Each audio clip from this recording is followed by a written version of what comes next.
అందరికీ నమస్కారం అండి. బిజినెస్ స్టార్ట్ చేసే ముందు ఏ బిజినెస్ చేయాలి, ఎలా చేయాలి ఏంటనేది ఎవరికి అవగాహన ఉండదన్నమాట. అలా ఎన్నో బిజినెస్ ఆలోచిస్తూ ఒక మంచి ఐడియా కోసం ఎదురు చూస్తూ ఉన్నప్పుడు నాకు వచ్చిన ఒక ఐడియానే ఈ టీ పొడి బిజినెస్ అనమాట. ఈ టీ పొడి బిజినెస్ని నేను డైరెక్ట్గా అస్సాం గార్డెన్స్ అండ్ ఫ్యాక్టరీస్ దగ్గర నుంచి పర్చేజ్ చేసి ఇక్కడ లోకల్లో ఉన్న టీ స్టాల్స్కి, రెస్టారెంట్లకి సప్లై చేసేవాడిని అనమాట.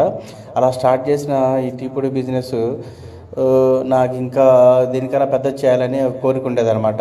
అలా ఇంకో బిజినెస్ గురించి ఆలోచిస్తున్నప్పుడే వచ్చింది నాకు ఈ మిల్మార్ట్ కాన్సెప్ట్. నాకు ఈ మిల్మార్ట్ కాన్సెప్ట్ ఎలా వచ్చిందంటే, నేను ఒకరోజు మా నాన్నగారితో కలిసి మాకు దగ్గరలో ఉన్న ఖమ్మం వ్యవసాయ మార్కెట్కి వెళ్ళడం జరిగింది. ఆ వ్యవసాయ మార్కెట్లో నేను అబ్జర్వ్ చేసింది ఏంటంటే, అక్కడ చుట్టుపక్కల ఉన్న రైతులందరూ ఆ మార్కెట్ యార్డ్కి వాళ్ళు పండించిన పంటను తీసుకొచ్చేవాళ్ళు. పప్పు దినుసులు, పప్పు ధాన్యాలు.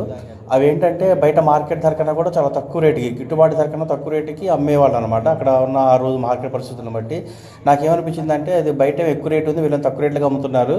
అదేదో మనమే మన ఓన్ మిషనరీ ద్వారా ప్రాసెస్ చేసి మనమే డైరెక్ట్గా మన కస్టమర్కి సేల్ చేస్తే ఆ బెనిఫిట్ అనేది మనకి ఎక్కువగా వస్తుందన్న ఒక ఆలోచనతో మొదలైంది మన ఈ మిల్మార్ట్ కాన్సెప్ట్.